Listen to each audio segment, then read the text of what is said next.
ครับถวายความเคารพครูบาอาจารย์พระมหาเถระทุกตนทุกองค์นะครับเนอะเดี๋ยวเนอะสอบขออัน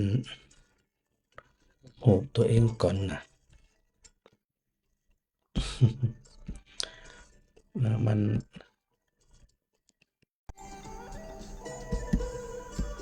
เดี๋ยวก่อนนะสดาได้ยินเสียงก่อนก็ตะกี้เผลอไปกดไอ้หยังหัวตะกี้นะ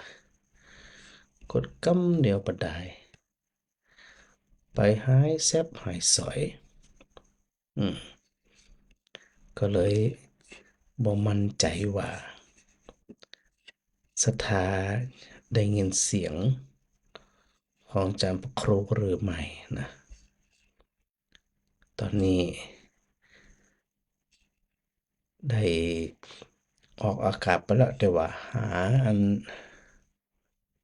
วิดีโอบ่ปะนะวิดีโอที่หันหน้าหาตัวเก่าเนี่ยมาหันละ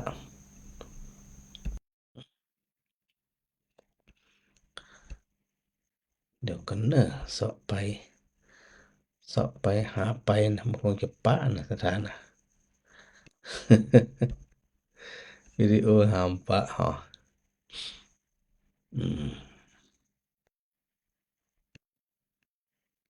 ก็บ่แน่ใจว่าสถา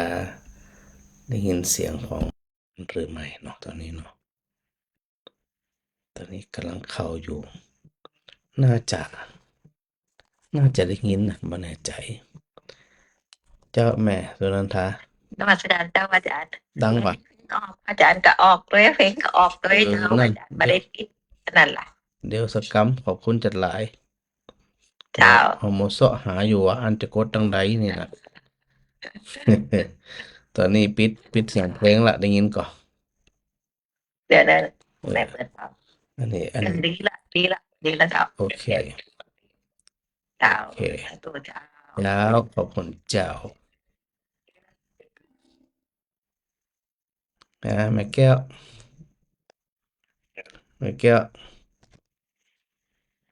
ฮัลโหลได้ยินก่อได้ยินทุกเจ้าก่อเดี๋ยวได้ยินนะตะกี้มันได้ยินกับเพลงกะได้ยินเพลงได้ยินเสียงเพลงทั้งคนทั้งแหละบ่ได้ปิดอากาศตะกี้กันนั่นแหละกะว่าอย่าเอาเพลงให้พวกมัวเสาะหาเสียงพระครูกับได้ยินมีกับเพลงกะแต่ตอนนี้ได้ยินแล้วเนาะเรียนได้ยินนะเจ้าเพราะว่าดูอันภาพตัวเองหายไปบ่ฮู้จะเอาเข้าได้จังได๋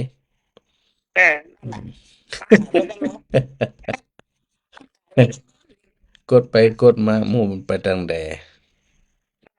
อืมอย่างว่าน่ะก็กดไปกดมาหายแซ่บหายซอยก็ว่าน่ะ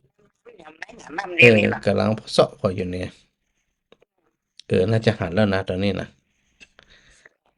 โอเคหันละเออตะกี้มันบ่หันน่ะเอาแต่คดหายแต่ตอนนี้น่าจะโอเคแล้วนะจากดูแล้วเอาหูตัวเองเข้ามาได้ละก็นี่นะเจ้ายินเสียงอาจารย์พระครูจะดีอืม กดไปกดมาอันนั้นหายอันนี้หายนั่นเดี๋ยอืมเออบ่ซื้อ บ่ซื้อมันจะได้หู จานกดไปกดมาจ้ะจานบ่ซื้อล่ะตะกี้กดไปอันก็กำลังเอาอันเอาภาพเขาใส่อย่างเขาใส่ไปใส่มาหายแซ่บเออนั่นน่ะอืมบุญเลยถามลงกันว่าก็เป็นอย่างนั้นเดี๋ยววันหลังจัดการใหม่เออย่ำไป ไปจัดการดีๆเอามาเหมาะ แต่ตอนนี้โอเคอยู่เนาะเจ้าฮะ เป็นยังเป็นเอามาโชว์น่ะ ตอนนี้หันแล้วครับตอนนี้หันแล้วยัง นั่นแหละหันแล้วอีดอกไม้แหละจ้าเสาะหาอันภาพอันตั้งทำหลวงเนี่ยกดไปกดมามันหายแซ่บเนี่ยก็เลยมาเป็นภาพนี้เหียนั่นเดี๋ยวเดี๋ยวก็ว่ากันใหม่เนาะดีงามเหมือนกันน่ะเจ้าจ้าได้กระบวนรักษาเนยเจ้าจ้าสาธุสาธุสาธุเจ้าฮะสถานหนองบัวแดงไงยายพรสถานสันกำแพง จ้าไม่ใช่การเจ้าวันนั้นพระจันทร์อันวันใดไหนวันนี้สาวพระจันทร์ไปแม่ออนอ่ะผ่านอันอย่างไรร่องบัวแดงอยู่อ่ะไปกินนอนไปแม่ออนอ่ะเออก็แล้วมันอยู่บ้านออกต้องมาแดงกะพระจันทร์ไปอันถอดพระป่าที่วัดห้วยแก้วไปเที่ยวบึ้งเลยน่ะเจ้าไปห้วยแก้วแล้วก็ปี2 ปี3 ปีก่อนเนี่ยไปวัดอะไรอย่างฮะสหกรณ์6 ขึ้นไปเบิ่งตัวสิเชื่อ แต่ลุงอันพอหนังรถหาเรามาจังเรียนนี่แล้วนะพระจันทร์ก็เข้าไปตั้งสันกำแพงนะกะก็ลูกน้อยเที่ยวเรามาที่เชื่อก็มาที่เดียวอันนั้นน่ะไม่ใช่สิอันไผก็อยู่อันร่องวัวแดงอ่ะตีเคยโทรศัพท์มานั่นนะเพราะจำไม่แน่ใจว่า104.5เปิดได้เชื่อมสัญญาณหรือไม่เนาะวันนี้เนาะแม่ฟังจากหยังว่าถ่ายหินวัดฝายหินแหละโอเคแสดงว่าฟังอยู่วันก่อนน่ะเมินมาละมีไผโทรมาก็จากร่องวัวแดงอะแม่ยังจำมาได้ละไม่ใช่มันตำบลเราไปจะบอยหรอหมดแล้วใจบ้านมีชีวิตหมู่บ้านเลยอ่ะนะเปิดโทรมาก็เลยนึกถึงว่าสถายันสันกำแพงเปิดฟังอยู่รู้เอ็นนะมันใหม่เจ้ามันใหม่โมชอโมเช็ดเจ้าดีละจะได้กะสบายดีนะแม่นะสาธุนะเอาเจอเด้อฮะลืมละเอาเจอไปลืมมาละ สาธุนะอันนี้หายใจเอาไว้อ่ะเจ้าสาธุเจ้าฮะสถาหัวเรียนเจ้าเจ้าตอนนี้เอาเทปใส่กันตะคืนนี่ชั่วโมงที่2กะหะท้ายๆนะเขาบอกโอ้ยแม่ลูกสุปามาแปเจ้าดโมงไปแล้วนะแต่ต้องไปมาถึงเขาถอดนาฬิกา8 โมงมัน8 โมงไปแล้วเนี่ยอินเน็ตโทรหาพระอาจารย์8 โมงปลายก็เป็นนั่นสดอยู่นะถ้าเลย3 ทุ่มปลายเนี่ยมันเป็นเทปเจ้าเคยเป็นเทพแล้วเนาะช่วง2 ทุ่มถึง3 ทุ่มปลายเนี่ยยังเป็นรายการสดอยู่นะอันในแม่ประพังไทยอ่ะเนาะถึงว่านะเนาะมาฟังท้ายๆนะฟังเทปแล้วเนาะถ้าเปิดไปงานวัดงานวานี่เก็บผางอย่างเดียวนะไปเก็บขยะอย่างเดียวนะ กันลูกพูดมาเด้อกัน เปิ่นบ่กินหอมตอมม่วนเรียบร้อยแล้วตัวไปเก็บขี้เหอะอย่างเดียวนะน่ะเก็บผางข้างไหนก็ได้ที่มันบ่ใจรู้ได้เทพรู้ได้เนาะล้างถ้วยล้างจานอย่างเดียวนะ อาจารย์ไปไหนเนาะมีธุระสักทีมีงานเขาดำใจเนาะอุ้ยอ่ะอันเสียงวิทยุชัดเจนนี่นะแม่นะ เดี๋ยวนี้เจ้าตะกี้ได้ยินเสียงพระอาจารย์หลอดมากแต่เพลงมันออกติ๊กๆนะ อ๋อสถาได้อันนั้นพระอาจารย์ลืมปิดจ้ะแม่สุนันทาเปิ่นนั้นบอกมาลืมปิดไปดีอีเมจะกดกับแม่นั่นกดออกมาให้ก่อนเลยดีละขอบคุณจัดหลายเนาะเจ้าจ้าไปประชุมกับปะโดอืม แต่คนก็นักก็เอารองเท้าไปหายหรอก ก็เป็นหยังธรรมชาติเกือบหายนี่ธรรมชาติมากอืมจะได้กระสาธุแม่ เจ้าเจ้าเจ้าเจ้าเจ้าฮะแม่4,000เจ้าแม่4,000ร้อยสเก็ตจ้ะเจ้าเจ้าเราอันบ้านอย่างบ้านร่องบัวแดงนี่คือบ้านไผก็ว่าน่ะ ยายพรเออนั่นน่ะเพราะที่ว่านั่นพระจันทร์นั่งรถผ่านอยู่นะร่องบัวแดงอย่า บ้านยายพรก็นะจันไปไหนแม่ฟังวันไหนก็ว่าถ้าช่องมันมีสัญญาณบลิงอย่างมาสักอย่างแต่รับละเหียอย่านั่นเตอะ ถึงว่านะรับละเจ้าน่ะรู้เนี่ย โนเฟนมาได้ไหนต้องรับก็เบื่อเลยอ่ะไอ้อย่างมันม่วนกันรับมันเป็นยาแค่รับยานอนรับกะ ซื้อแบบมันเอามาตั้งไว้ข้างๆหมอนนี่อย่าเอาหมอ แข่งดูอย่าดูไปดูรับเหลือเลยอ่ะหมอขนาดจีเอนี่นะมันต้องกินยานอนรับแล้วจีเอนะม่วน กันตื่นขึ้นมาอาจารย์ แต่วันนี้อัน104 วัดหัวอันวัดก็ฝ่ายหินเปิ่นอันเชื่อมสัญญาณนะแม่เนาะเจ้าเจ้า เชื่อมสัญญาณมาเชื่อมสัญญาณมาได้เป็นเดือน2 เดือนบุรแก้แซ่บ ให้จะไม่สอยก็อย่างที่อันได้บอกไว้นะกับครูบาอาจารย์นะแบ่งกันออกเนาะนี่แหละได้ทันมาถี่กัน ก็วันนั้นได้ยินอันออกมาการบังเพิ่งเสียงอาจารย์มาเนี่ยได้อู้กับอาจารย์แล้วว่าไอ้โบเฮียให้โพดบังโห กะหมอกฝนตกกำเดียวเนี่ยซัวกำเดียวหายแซบอี เจ้าก็รู้อย่างไรนะวัดฝ่ายหินกูเตืออันเปิ้น เชื่อ จะ มสัญญาณ เชื่อมสัญญาณเปิ้นต้องเกาะหาอาจารย์ออกวันแบบวันอังคารกับวันพุธวันพฤหัสนี่นายเนาะ วันนี้วันพุธยังอย่างมาแวบเดี๋ยวได้ยินอาจารย์ผู้3 กรรมหายแซ่บ กะตัวมันแป้งอันอูเมินบ่ได้เหรอ เดี๋ยวละสาธุเนอะแม่4,000เนอะเจ้าแม่4,000ดอยสะเก็ดเจ้าสาธุเจ้าในเบื้องต้นอยากจะได้ฮู้ว่าอันสัญญาณของสถานีวิทยุ106.5เมกะเฮิรตซ์ได้ได้ยินกันโดยทั่วหน้าหรือไม่เนาะแต่ส่วนทาง Facebook สถาก็น่าจะได้ยินดีหาแม่มาไล่ เจ้าอาจารย์ชอบ เจ้าแม่มาไล่ปลาไข่ไตน้องงั้นแนทหาหรือยัง เจ้าแม่สั่งของละมุดแล้วเนอะ เจ้าน้องแนทโทรหาหรือยัง น้องแม่ยัง อ๋อ วันนี้เจ้านะเจ้าท่าน อ๋อ ไปแล้วพระ เจ้า เจ้า พระอาจารย์เอาเบอร์อันของแม่ถึงไปละ แล้วก็วันถูกนี่ของนี่มันจะเสียนะ อ๋อแหละก่อนอันแม่ฝากมาก่อน ข้าวหลามตังแล้วก็แคบหมูน้อยนะเจ้า เจ้าเดี๋ยววันพรุ่งนี้เดี๋ยวน้องแนทไปแวะเอาแล้วก็จะได้ส่วนปฏิทินไม่แน่ใจว่าติดรถบนไปหรือไม่เนาะแต่อันฝากไปถึงอยู่แล้วเจ้า อ๋อแล้วมาเอาตอนเวลาใดนี่เป็นยังไม่ได้โทรมาหาโยมแม่เจ้านะเจ้า เจ้าเดี๋ยวพระอาจารย์จะไลน์หาไลน์บอกเปิ่นเด้อ เจ้าแล้วคือเปิดอันโทรเข้าหาแม่เลยเนาะเจ้าเนาะ เจ้า เบอร์4อันโยมแม่จดให้แล้ว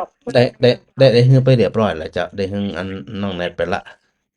อ๋อแล้วเดี๋ยวนี้มันพุ่งมาเจ้าแม่จะไปเอาอันนั่นล่ะต้องกับข้าวหลามแคบหมู อ๋อ เจ้า ได้ กับ กะ กับนั่นน่ะของที่แม่เตรียมไว้แล้วนั่นน่ะ อ๋อได้ เจ้า เจ้าได้เจ้า อนามัยไปน้อยเดียวเนาะมันจะไกลอยู่แม่แต่ไกลก็อนามัยเลยมาหน่อย เจ้า เจ้าขอบคุณเจ้า เจ้า เจ้าเนาะ เจ้าเดี๋ยวพระอาจารย์จะกำลังไล่หา เจ้า เจ้าปกตินี่เพิ่นจะออกบ้านมาเจ้าเลยแล้วเจ้าแหละ เจ้าเพิ่นออกตอนเจ้าแหม่ อ๋อตอนเช้าแม่ไปเอาของดีการ์ดแล้วก็แม่ก็มาเพื่อเปิ่นโทรก็หาแม่เลยเนาะ เจ้าเดี๋ยวจะได้วันพรุ่งนี้เดี๋ยวอันจะโทรหาเปิ่นกำเด้อเจ้าแล้วโยมแม่บ่ฮู้บ่จำเบอร์เพิ่นบ่ได้อ๋อน่ะเป็นหยังเดี๋ยวเปิ่นจะโทรหาแม่เดี๋ยวเปิ่นจะโทรหาถ้าเพิ่นโทรหานี่ดีแล้วเจ้าแล้วแม่เจ้าก็จะรอเพิ่นอยู่ ได้เลยเน้อตังของหมดแล้วเจ้าเจ้าสาธุสาธุเจ้าสาธุเจ้าสาธุเจ้าสาธุเจ้าแม่อ้อย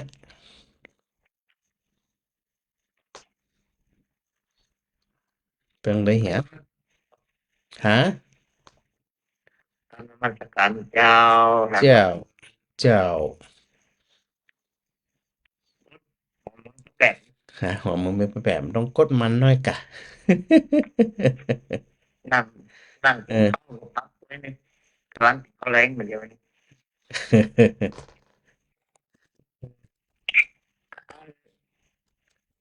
วันที่วันที่วันที่25มื้อแม่จะไปน่ะ ได้กะ คือแล้ว การขึ้นรถโดยสารยังไงล่ะ ที่รอนี่ก็ สีล้อจากไหนรถสีล้ออันเจโฮมก็ว่าสีล้อบ้านหมอ ที่รอในเวียงน่ะเขาในเวียงมันถึงชุดรถ เราจากบ้านหมอไปมันมีรถกะ นี่ก็ เออ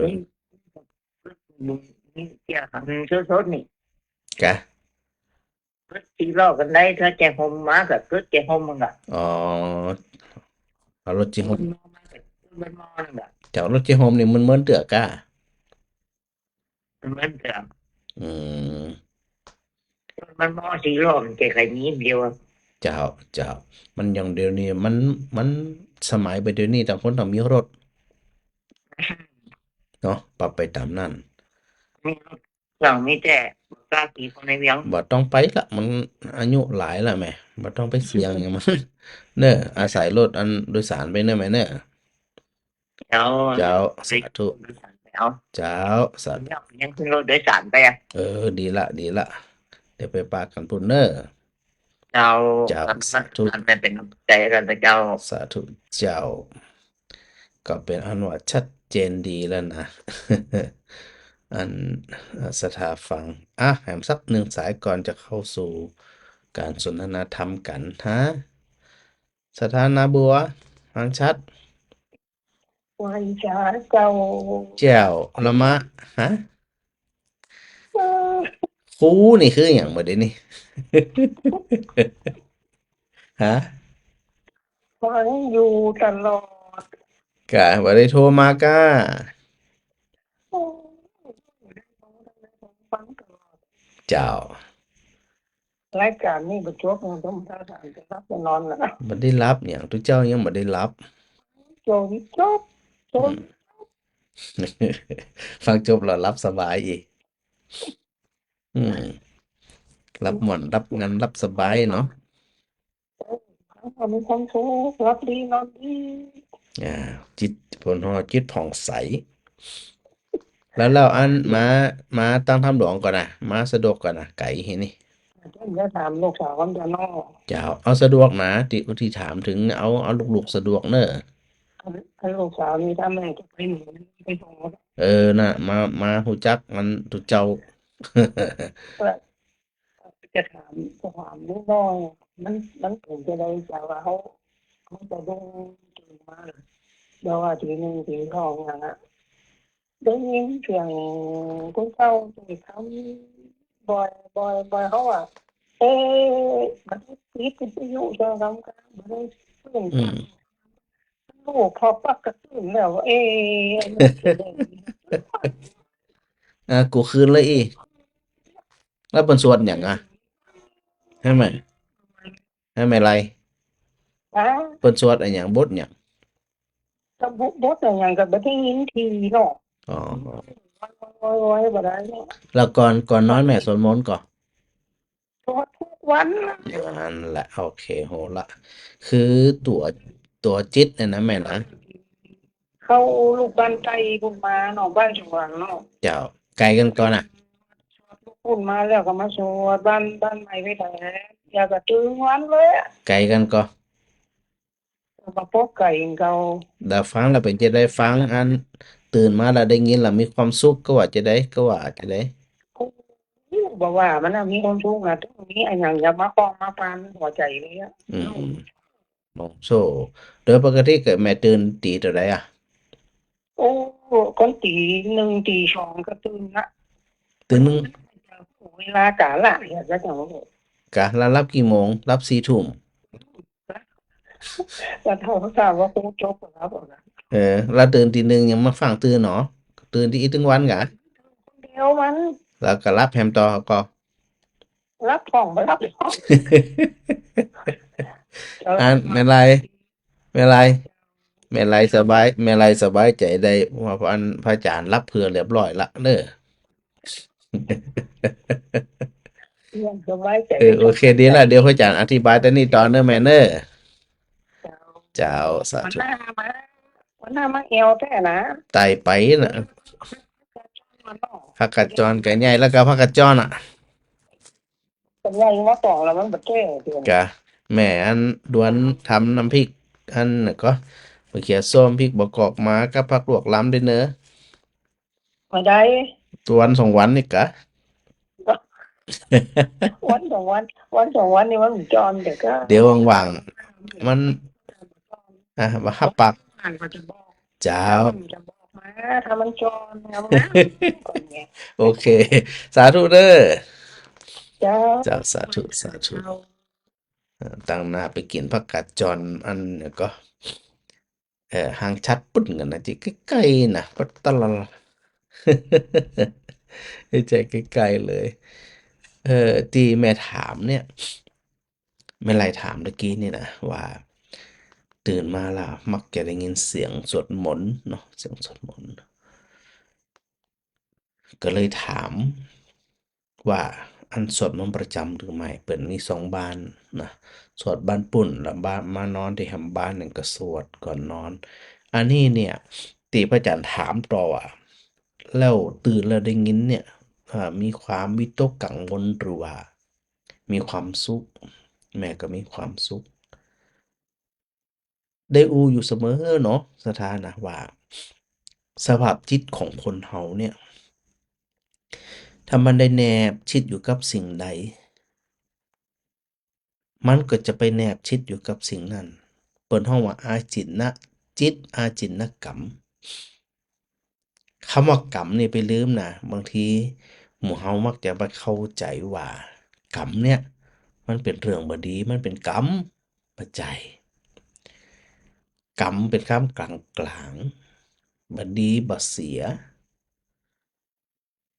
แต่ถ้าหากว่าเป็นอาสันกรรมขอไปอาจินกรรมกรรมที่ทำเป็นอาจินก็แยกเป็น2 ส่วน โดยที่มันต่างขั้วกันนะอาจินกรรมกรรมที่ทำเป็นประจำถ้าเป็นความดี มันก็ส่งผลก่อเกิดความสุข แล้วมันจะบ่คิดถึงอย่างละคิดถึงสิ่งที่เราได้ทำไว้ ส่วนอาจินกรรมกรรมที่ทำบดีนะตื่นมากะภาวากะได้ยินเสียงโจรกะได้ยินเสียงโน่นเสียงนี่ที่มันบ่เป็นที่ยากให้จิตใจมีความสุขเนี่ยเป็นอาจินกรรมเหมือนกัน แต่เป็นอ่าอกุศลอาจินกรรม กรรมบดีคือเฮาวางไว้วางจิตวางใจของเฮาไว้ตั้งมั่นเลยว่า ในเมื่อสภาพจิตเนี่ยมันจะเสพมันจะคุ้นชินอยู่กับสิ่งใดก็ขอมันคุ้นชินกับสิ่งดีมันอยากให้จิตใจแจ่มใสเบิกบานพอจิตใจแจ่มใสเบิกบานแล้วมันจะส่งผลถึงสุขภาพกายที่เปิ้นฮ้องว่าแจ่มใสมันจะบ่งบอกออกมาทางผิวหน้าผิวตาใบหน้าใบตาแววตานี่นะถ้ามันเป็นกุศลละอ่าอาจินกรรมนะ เออมีแหมกรรมหนึ่งที่เฮาว่าเป็นสังขารปุญญาภิสังขารอปุญญาภิสังขารอาเนนชาภิสังขารเนี่ยเฮาเอา2ครัวก่อน ปุญญาภิสังขารกับอปุญญาภิสังขาร ปุญญาภิสังขารก็คือคำว่าสังขารอย่าไปลืมนะ สังขารแปลว่า ปรุงแต่งปัจจัยรูปร่างกาย ในคำนี้นะ ปรุงแต่งจิตมันปรุงแต่ง ปรุงแต่งดีก็เป็นปุญญาภิสังขาร ปรุงแต่งบ่ดี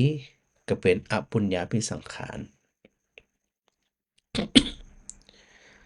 เฮาเป็นผู้ที่เลือกเฮาว่า ในเมื่อจิตมันชอบปรุงแต่งแล้วเฮาก็คือมันปรุงแต่งเหียเป็นปุญญาภิสังขารในเบื้องต้นนะในเบื้องต้นเลย จึงบ่แปลกที่แม่ไลนาบัวเนี่ยเพิ่นได้ยินเสียงสวดมนต์บ่อยได้ยินเสียงสวดมนต์ดีกว่าได้ยินเสียงนาหวาดหวั่นได้ยินเสียงที่เกรงกลัวน่ากลัว แต่อันนี้บ่น่ากลัวแล้วแล้วก็แม่ก็มีความสุขด้วยบ่หวาดผวาบ่หยังซักอย่างเบาสบาย ซึ่งปกติก็ตื่นตี 1ตี 2ปกติอยู่แล้ว ผู้เฒ่าผู้แก่เป็นเรื่องปกติ แต่ว่าในช่วงที่นอนเนี่ยมีความสุขที่แม่ไลเพิ่นได้อู้อยู่เสมอว่า อายุ70-80เนี่ยมีโรคหยังสักอย่างบ่มีโรคประจำตัวสักอย่างยาบ่ได้กิน มันส่งผลมันบ่งบอกถึงตัวอาจินกรรม กรรมที่ทำเป็นอาจินว่า มันว่ามีอันหยังเนี่ยซึ่งจิตใจเนี่ยได้เศร้าหมองได้เลย อันนี้ลักษณะของจิตมันชอบสร้าง มันชอบปรุงแต่ง มันชอบสร้างเรื่องราว แต่จะไปลืมนะ จะไปลืมเหมือนวันนี้พระอาจารย์ไปบรรยายที่เอ่อโรงพยาบาลมะเร็งลำปางเนี่ยก็มีผู้บริหารวันนี้ก็มีท่านรองผู้อำนวยการ2ท่านมานั่งฟังตั้งแต่ต้นจนจบชั่วโมงครึ่งนะฟังกันแล้วก็รวมสนทนาธรรมกัน ก็มีพยาบาลเพิ่นได้ถามเนาะว่าขณะที่อันคนเป็นโรคมะเร็งเนาะที่เพิ่นใกล้ตายเนี่ยเฮาคนอย่างเนี้ยจะเอาธรรมะอันหยังไปให้เพิ่นจากไปตัวจุติจิตเนี่ยจิตเคลื่อน จิตจากจิตพลากนะเพื่อไปสู่ปฏิสนธิจิตเนี่ยควรเป็นจะใดไอ้เรื่องทั้งหลายเหล่านี้เนี่ยมันอยู่ที่ตัวเฮาทั้งนั้นเนาะสถานเนาะว่าเขาจะเตรียมพร้อมจะใดตัวอาสันกรรมหรืออาสันจิตที่เกิดขึ้นก่อนตายเนี่ยจะไปลืมเนาะที่พระอาจารย์ได้เคยอู้ว่าครุกรรม อาสันกรรม อาจินกรรมกตัตตากรรม3-4อย่างเนี่ยนะเวลาเปิดคือผลเนี่ยเปิ้นไล่เรียงมาตามลำดับ ก่อนหลัง ตัวแรกเป็นครุกรรม ครุกรรมนี่กรรมนัก เปิ้นมองไปที่ไหน ถ้าเป็นอกุศลกรรมกรรมบดีนี่เปิ้นมองไปที่อนันตริยกรรม5ฆ่าป่อฆ่าแม่ฆ่าพระอรหันต์ทำร้ายพระพุทธเจ้าห่อเลือดแล้วก็ยะให้พระสงฆ์แตกแยกกัน อันนี้เปิ้นเรียกว่าอนันตริยกรรม เป็นกรรมที่หนักหน่วง เป็นครุกรรม ครุได้แปลว่าหนัก ต่อคือมีอาสันกรรมจะได้กระจ่าง อาจินกรรมจะได้กระจ่างเด้อมันจะสู้กำลังของครุกรรมบ่ได้เลย มันจะส่งผลทันทีทันใด ลงอเวจีมหานรกทันที ส่วนอาสันกรรมก็ดี อาจินกรรมก็ดีกตัตตากรรมก็ดีค่อยส่งผลเมื่อครุกรรมนั้นเนี่ย ได้หมดไป อันนี้เป็นฝ่ายอกุศลนะฝ่ายอกุศลครุกรรม แต่ถ้าเป็นฝ่ายกุศลครุกรรมกรรมนักเหมือนกัน ก็คือผู้ที่ได้ฌานสมาบัติเปิ้นได้ฌานที่1 2 3 4ว่ากันไปเปิ้นไปเกิดเป็นพระพรหมทันทีเหมือนกัน อาจินกรรมก็ดีก็อาสันกรรมก็ดีอาจินกรรมก็ดีกตัตตกรรมก็ดีส่งผลที่หลังหมดเลย ผู้ที่ได้ฌานสมาบัติก็คือผู้ที่บำเพ็ญสมถกรรมฐาน ประพฤติปฏิบัติในเรื่องของสมาธิจิตแนวเป็นหนึ่งเดียวที่ห้องว่าเป็นเอกคตา เด็ดขาด อันนี้เป็นคมจิตคมใจคมในอย่างต่อมีอันอย่างใด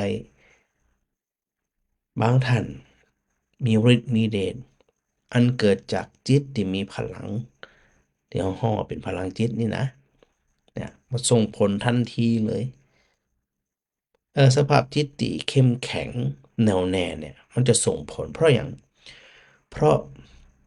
จิตที่มีอำนาจเนี่ยมันบังคับได้เลยบ่ไปเสียเวลาเอาเรื่องโน่นเรื่องนี้มาคิดนะเป็นจะมุ่งตรงแนวแน่อยู่กับสิ่งใดสิ่งหนึ่งที่ห้องว่าตัวกสิณคือตัวเพ่งอย่างสถาหันฉากหลังที่อาจารย์พระครูได้ออกมาเนี่ยหันว่าเอาเป็นต้นดอกไม้สีแดงเพ่งสีแดงโลหิตะกสีนังโลหิตะสีนังโลหิตะสีนังนี่นะเพ่งจนมันติดตาติดใจหรือบางทีเนี่ยอย่างแม่ไลเนี่ยสวดมนต์จนมาติดอยู่ในใจติดอยู่ในความคิดพอมันติดมาจีอีแล้วจิตที่มีพลังที่ใส่ใจในการตัดเรื่องวุ่นวายภายนอกออกได้ทันทีทันใดเนี่ยพลังจิตตรงนี้จิตจะมีแต่ความสุขโดยสถานเดียวความทุกข์มาสามารถที่จะเข้ามาหาได้เลยเพราะตัดขาดยิ่งอันหลายท่านผู้ที่บำเพ็ญฌานสมาบัติไปจนถึงอัน นิโรธสมาบัติในสัมห้าเปิ้นจะเสวยสุขอยู่กับความเงียบสงัดอันเกิดจากสมาธิหรือสมถกรรมฐาน ซึ่งแน่นอนที่สุดว่าขณะที่เปิ้นอันได้เข้าฌานอยู่เปิ้นยังไม่มีความทุกข์หยังเลย แล้วพอตายไปครุกรรมกุศลครุกรรมส่งผลไปที่เกิดเป็นพระพรหมทันทีเป็นกรรมนักเหมือนกันแต่ว่าเป็นกรรมนักฝ่ายดี แล้วกรรมต่อมาก็คือตัวอาสนกรรมที่พยาบาลได้ถามว่าแล้วคนไข้เปิ่นใกล้ตายบ่ไหวจะเอาหยังหยังจะได้ให้เปิ่นได้อันใส่ใจ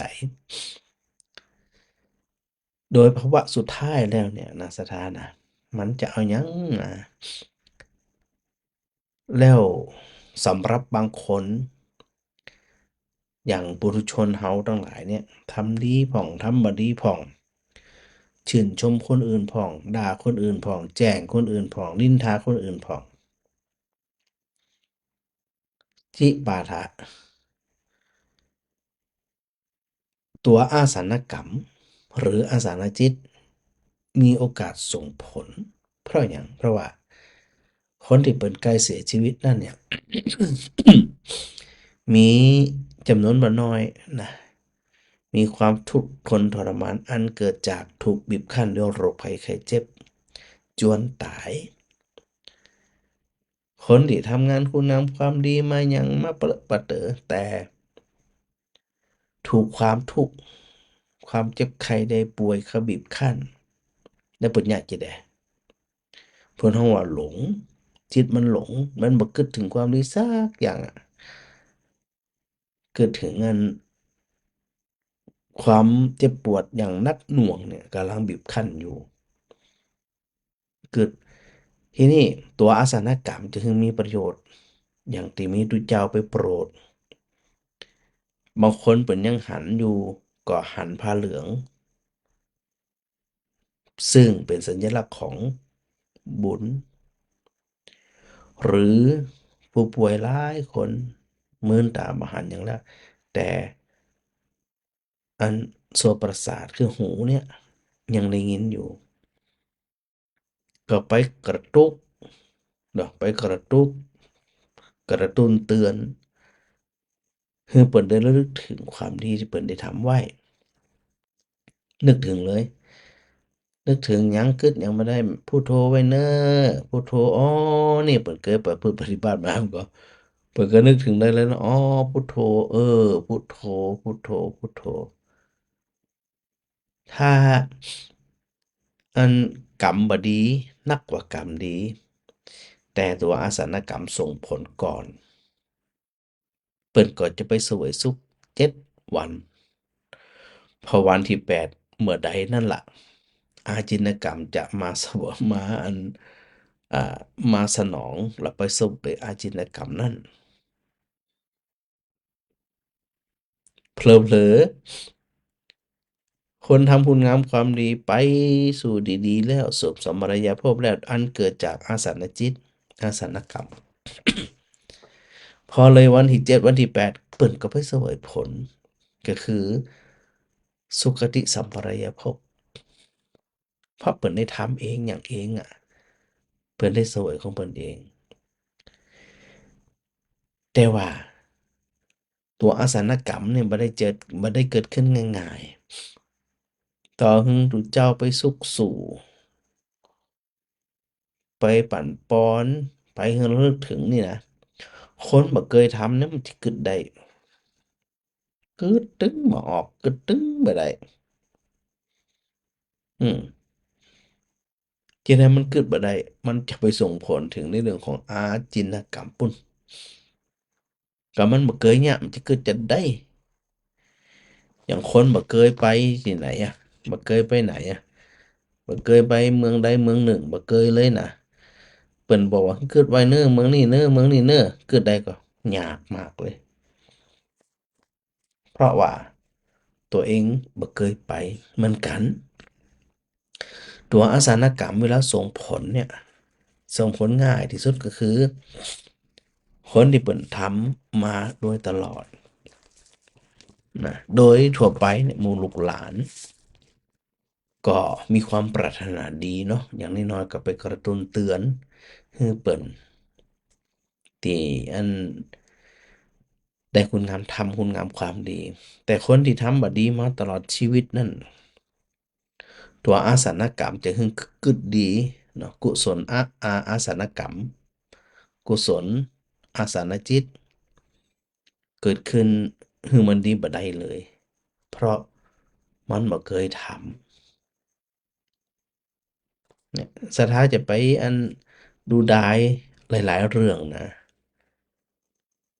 จะว่าเฮาอยู่เฮาก็ทำบุญเฮาสวดมนต์เฮาอย่างดีแล้วพอละใจอย่าลืมระดับของความเข้าใจทางคำสอนของพระพุทธศาสนา มีทาน มีศีล มีสมาธิ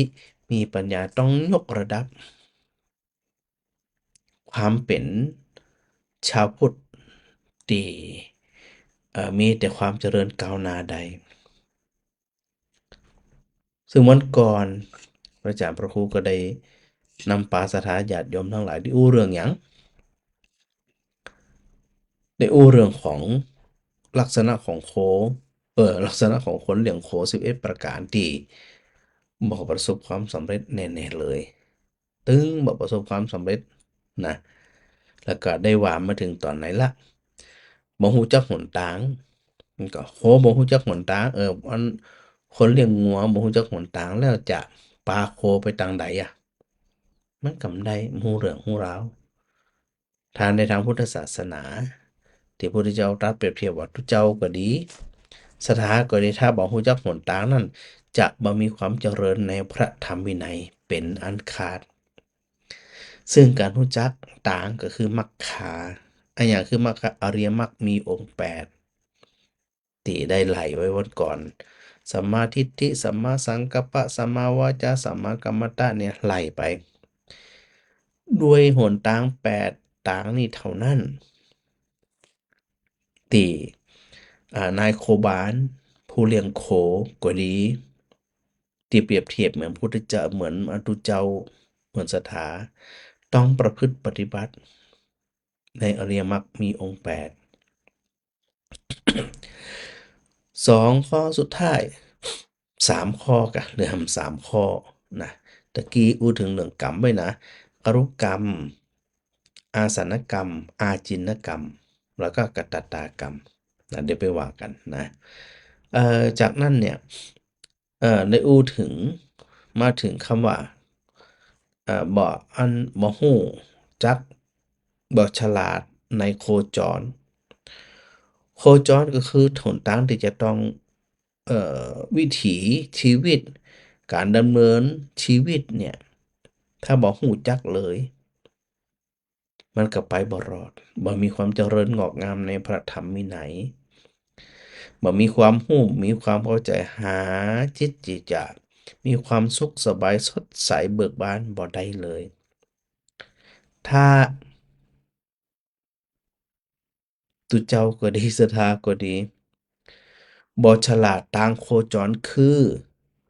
สติปัฏฐานสี่ดังนั้นคนที่บ่ฉลาดบ่รู้เรื่องบ่เข้าใจในส่วนของโคจรอันในสี่ฐานเนี่ยก็คือสติปัฏฐานสี่รูปอันก็กายเวทนาจิตธรรมเนี่ยบ่ฮู้บ่เข้าใจจะหวังผลความพ้นจากทุกข์บ่ได้เลยพิจารณาร่างกายพิจารณาเวทนาความรู้สึกพิจารณาเห็นอย่างแหมตัวจิตความคิดและพิจารณาถึงสภาวะธรรมสภาพธรรมในอันส่วนของสติปัฏฐานเนี่ยนะสถานนะเขาก็ดูเหมือนว่ามันจะห่างเนาะสถานเนาะหมู่เฮาชาวพุทธเนี่ยจะห่างจากการใส่ใจในการประพฤติปฏิบัติเพราะบ่มีความแนบชิดบ่มีความเสถียรละตัวอาสนกรรมที่อู้ถึงเนี่ยก็เกิดขึ้นบ่ได้เลยโคจรทางที่เฮาที่ควรไปที่พระพุทธเจ้าตรัสไว้ว่าเป็นหนทางเดียวเท่านั้นเป็นหนทางเอกเอกายโนอายังภิกขเวมัคโคสัตตนังวิสุทธิยาโสกะปริเทวานังสมมาติกมายะทุกขโทมนัสสานังอัฏฐังคมายะยายะสะอธิกมายะนิพพานัสสะสัจจิกิริยายะเป็นทางโคจรของหมู่เฮาที่เป็นชาวพุทธนะถ้าเป็นทางอื่นบ่ใจละ และสิ่งที่พระพุทธเจ้าทรงตรัสไว้ว่าทางเนี่ยเป็นทางเอกเพื่อความบริสุทธิ์ของเหล่าสัตว์ทั้งหลายเพื่อก้าวล่วงความเศร้าโศก ความรำพึงรำพันรำไรเพื่อดับศูนย์คือดับสลาย ดับสนิทแห่งความทุกข์กายทุกข์ใจเพื่อบรรลุธรรมที่ถูกต้องเพื่อทำพระนิพพานให้กระจ่างแจ้งโคจรที่ว่านั่นก็คือสติปัฏฐานสี่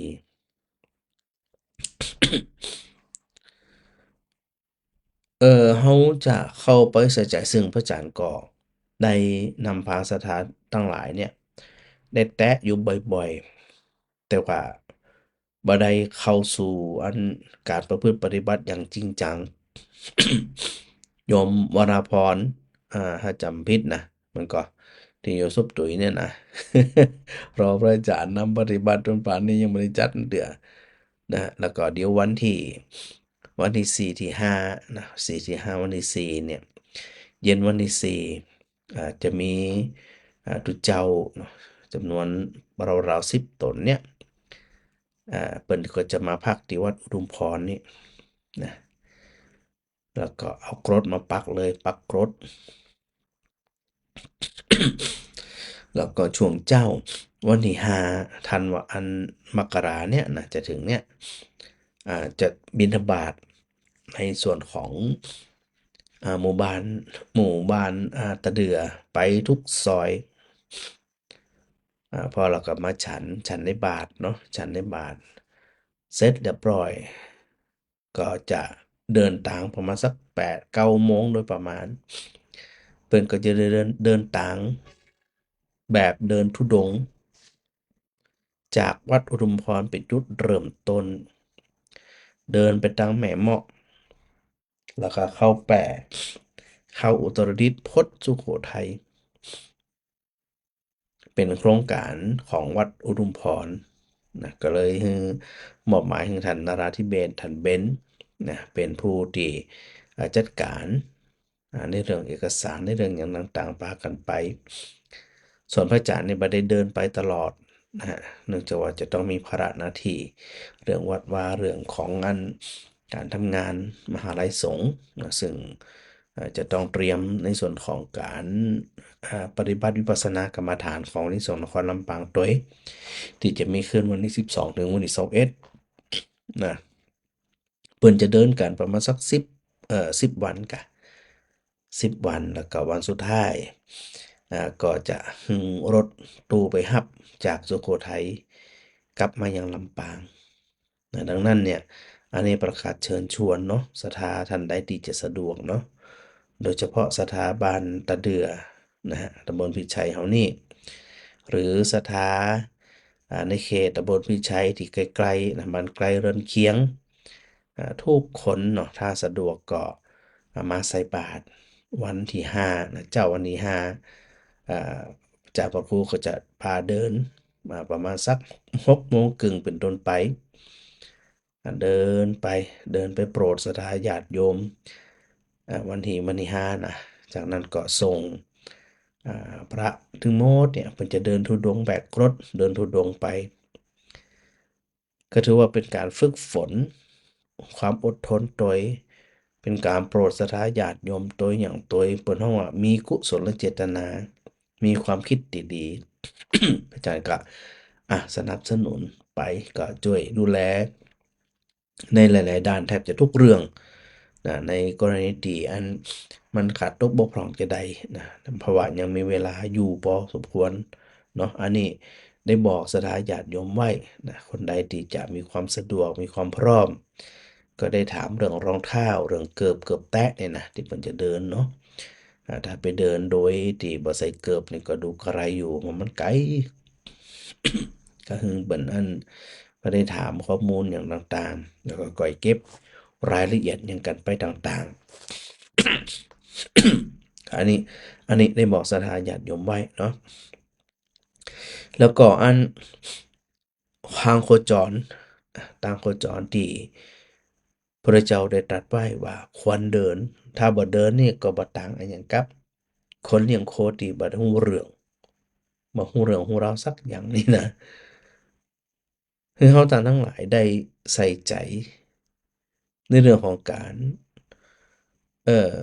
สังเกตในเรื่องของกายซึ่งกายก็มีนักเนาะศรัทธาเนาะพิจารณากายกายานุปัสสนาสติปัฏฐานนี่นะ มีอานาปานปภะคือกำหนดลมหายใจคืออานาปานสตินั่นแหละแล้วก็พิจารณาอิริยาบถของร่างกายยืนก็ดีเดินก็ดีนั่งก็ดีนอนก็ดีหรือพิจารณาความเคลื่อนไหวของกายคือสัมปชัญญะปัปพะเช่นคู่แขนเหยียดแขนขยับอันหยังกระจ่างเตอะนะอันนี้ก็เป็นส่วนของกายปฏิกูลปัปพะพิจารณาความน่าเกลียดของร่างกายว่าเป็นของปฏิกูลธาตุปัปพะพิจารณาถึงร่างกายด้วยความเป็นธาตุดินธาตุน้ำธาตุไฟธาตุลมแล้วก็ นวสีวทิกาปัปพะพิจารณาร่างกายเห็นเป็นซากศพในป่าจ้าในป่าเหวอันนี้เป็นส่วนของกาย แต่ทั้งนี้ทั้งนั้นศรัทธาก็ต้องกึศนะว่า เอาตัวแรกก็ได้พิจารณาลมหายใจเข้าหายใจออก ไปใส่ใจไปสังเกตเห็นหายใจเข้าก็หู้หายใจออกก็หู้ออกหู้เข้าหู้นั่นหมายความว่าจะได้โดยธรรมชาติเนี่ยจิตมันชอบผลาญเนาะชอบผลาญไปรับอารมณ์แสไปหาเรื่องบ่ว่าจะเป็นเรื่องอดีตที่เป็นสัญญาเรื่องเป็นอนาคตที่เป็นสังขาร มันต้องไปขับคิดกับไขว่แต่ว่าเมื่อใดก็ตามตีตัวจิตได้อูตะกี้ว่าอันฌานสมาบัติที่เกิดขึ้นได้ก็ตัวเมื่อจิตจับจดจับจ่ออยู่กับสิ่งใดสิ่งหนึ่งอย่างเข้มข้น บ่อันจิตเนี่ยบ่แตกกระสานทั่วไปมันอยู่ในเฉพาะของตัวของมันเห็นเฉพาะตัวของมันและอานิสงส์ทันทีที่เกิดขึ้นคืออย่างจิตบ่ซัดสายจิตบ่ซัดสายจิตเป็นสมาธิจิตมีความสุขเพราะมันเป็นบุญเกิดขึ้นทันทีจิตผ่องใสจิตมีความสุขจะได้มันประสงผลสภาพร่างกายมันก็เอื้อต่อกันเชื่อมโยงถึงกันเราไปพิจารณาโดยที่สุดเนี่ยก็คือจะได้ไปเห็นขนาดลมหายใจยังเกิดระดับตัววิปัสสนาตัวความเห็นแจ้งเห็นจริงเห็นกระจ่างว่าแม้แต่ลมหายใจก็ยังมาอยู่ที่เดิมมันเกิดขึ้นสัมผัสอันใดมันก็ไปจบอยู่ที่หันเฮาหายใจเข้า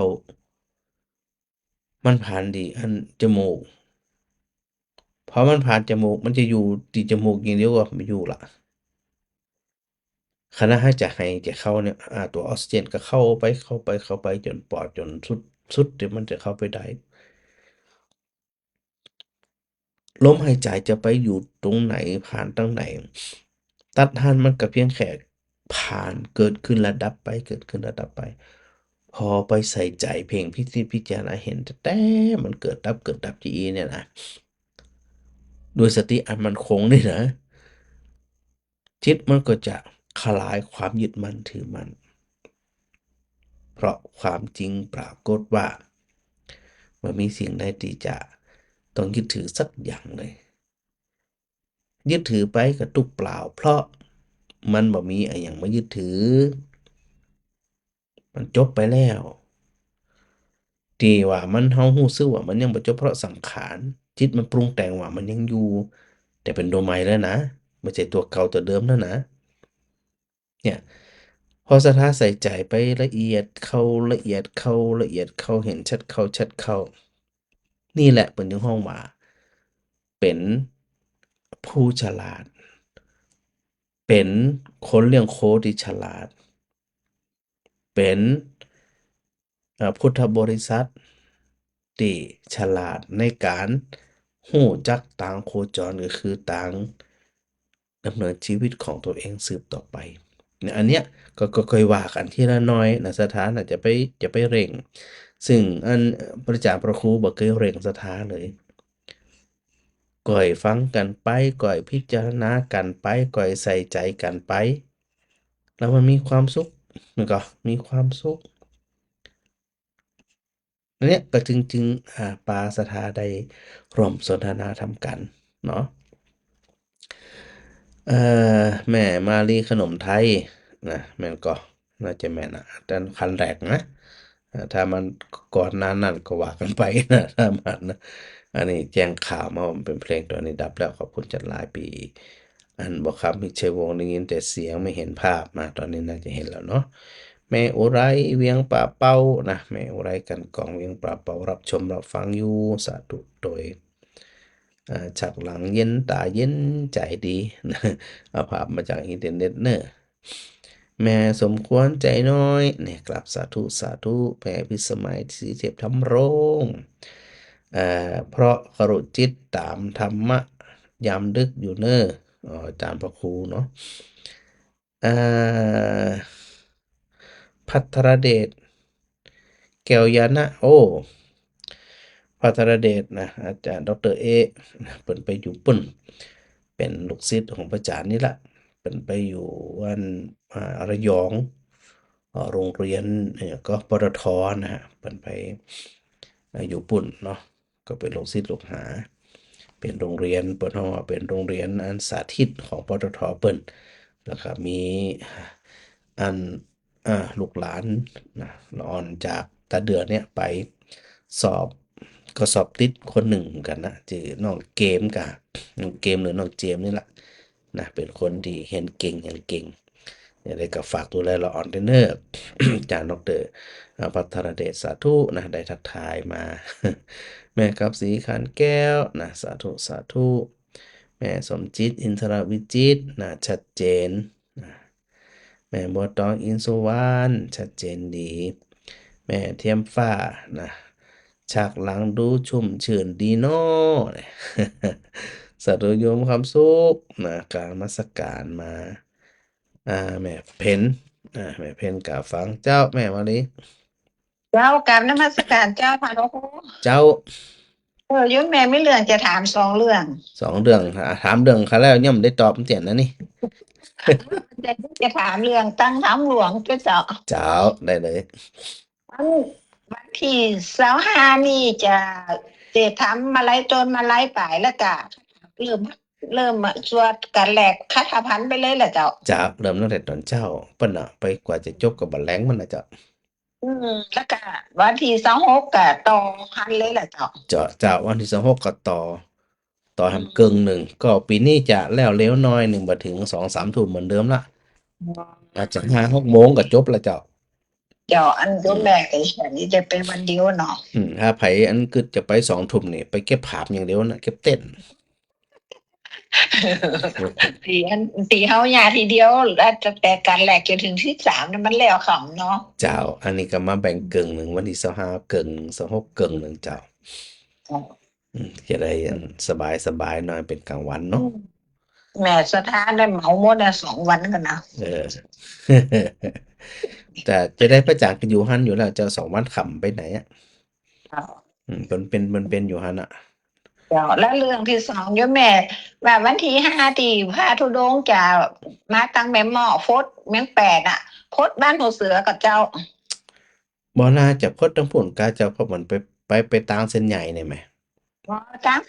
เส้นใหญ่ตั้งผาลาดพุ่นเลยแหละเจ้า ถูกต้องเจ้าตั้งผาลาดเจ้า เดี๋ยวว่าเขามาแวะตั้งหมู่บ้านเฟลักฟดออกกัน8พุ่นอีไง มันบ่ถึงง่ายเอาจะอันนี่นะเพราะกำหนด กำหนดเป็น10 วันเจ้าไปถึงงานสุโขทัย เจ้ามาใจอยู่แหมว่ามาตั้งหัวเสือจะได้ตั้งรับมาได้ บานาจะไปทั้งพุ่นเพราะว่าเวลาเปิ่นจำกัดแค่10 วัน เจ้า เจ้าหาไผสะดวกก็แวะมาที่นี่ที่วัดตะเดือวัดอุทุมพรไปเห็นเลย หัวเต้นนั่นนะไม่ไก่ เป็นหยังเอาสะดวกว่าเด้อเจ้าได้กะ สาธุเจ้า สาธุเจ้าก็ดูอันก็ลูกศิษย์ลูกหาขาดหยังก็ค่อยถามกันไปน้อยละหน่อยเจ้าฮะไหนพี่พิน เจ้า เจ้า ธรรมะวันนี้เยี่ยมมากเลย เยี่ยมมากเลยกะ เยี่ยมมากละเอียดมาก โอ้ ซึ่งนี่เนาะ ซึ่งก็คือถ้าเข้าใจแล้วที่พระอาจารย์ว่านะกะคำรสของพระธรรมของพระพุทธเจ้านั้นยิ่งเข้าใจยิ่งเบายิ่งทิ้งนะอันนี้คือแก่นของการประพฤติปฏิบัติธรรมมันจะบ่แบกบ่หามบ่ถือหยังสักอย่างอยู่ไปตามนั้นเข้าใจความจริงที่มันเป็นอยู่เอกะ เจ้าแล้วคนเฒ่ามันเข้าใจยากด้วยเนาะ ก็ธรรมดาเจ้าธรรมดา ใช่ไอ้ช่วย แต่ฟังบ่อยๆก็ย้ำไปย้ำมาเองเข้าใจดีเหมือนกันนะ เข้าใจเจ้า นี่แหละ ยังดีโอ้ยเยี่ยมมากเจ้าสาธุเจ้า สาธุเจ้าแม่เพ็ญสารดรนะก็จุดประสงค์ก็แค่เนี้ยที่พระพุทธเจ้าตรัสไว้อยู่เสมอว่า การแสดงธรรมก็เพื่อที่จะให้ศรัทธาได้เข้าใจ ว่าพอเข้าใจอย่างกระจ่างแจ้ง แล้วเนี่ยนะมันบ่มีหยังจะต้องสงสัย มันบ่มีหยังมันเป็นสีเทาสีดำอะมันหันชัดเลย สีขาวก็ยังมีเลยอะนะแต่ว่าการยึดถือความสุขเนี่ยมันเป็นหนทางที่เราจะนำไปสู่การทิ้ง ถ้ามันไปตุกอยู่นะมันก็เกิดความบ่เป็นสัปปายะทุกข์ทนทรมานสุดท้ายก็เบื่อหน่ายมาเอาไหนมาเอาหยังนี่นะถ้ามีความสุขแล้วเนี่ยมันเป็นตัวเริ่มต้นที่จะนำไปสู่การทิ้งเพิ่นฮ้องว่าร้อยบาปร้อยบุญบาปก็บ่เอาบุญก็บ่เอาเมื่อใดนั้นน่ะมันถึงจะหลุดพ้นแล้วก็จิตเป็นอิสระเมื่อนั้นนะ แม่เพ็ญก็ฟังสาธุนะแม่อำไพสาธุสาธุนะโยมต้อยวันที่หยังที่พระอาจารย์โอ้พระอาจารย์จะไปวันที่15นะจะไปนอนที่วัดตรุกเนาะโยมก่อนอุมาวันนี้ถ้าบ่หนาวนะสักวันจะเข้าไปหาเด้อ แต่คืนใส่เสื้อกันหนาวนะโยมมันสุขใจเหลืองอรุณเลิศได้ถามว่าพระอาจารย์หนาวกันลำปางเนี่ย วันนี้บ่หนาวเท่าใดบ่เหมือนตะหวาเนาะ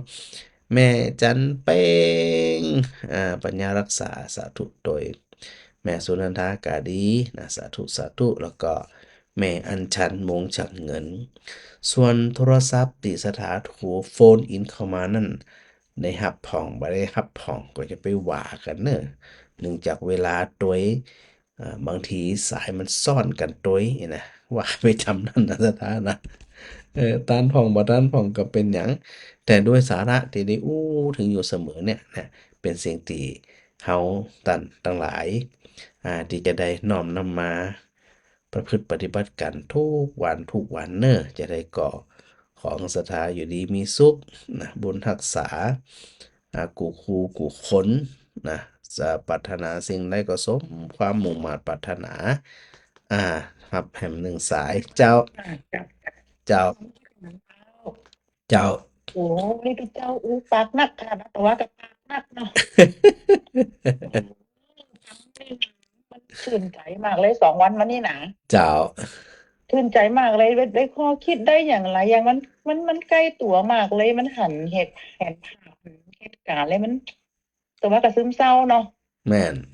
มันใกล้ตัวมากเลยโอ้พระอาจารย์เยี่ยมมากเลย2 วันนี่นะ เจ้าก็เอี้ยมันอย่างที่ว่าเนี่ยก็พยายามปาศรัทธาไปตั้งรัฐเนี่ยไปตั้งอ้อมมันเสียเวลาล่ำ พระอาจารย์ก็เคยอู้มาแล้วนะเรื่องพวกนี้เนาะ แม่นก็ย้ำๆแม่นคือศรัทธาเพิ่นจะได้บ่ได้ได้เครียดได้หยังบ่ต้องไปจำมัน ช่วงบางครั้งเนี่ยที่พระอาจารย์อู้ก่อนๆมาบางทีเขาจะมาเจอเหตุการณ์พวกนี้ แม่น พอดีมันมาผ่านเหตุการณ์จริงมาพระอาจารย์มาย่ามเหมือนกันมันสะดุดใจเลยเนาะ แม่นมันเห็นภาพเจ้า เนาะเจ้าปากแรกวันนี้บัดรับบัดนอนเฮ้ยโอ้โหสาธุมากเนี่ย เจ้า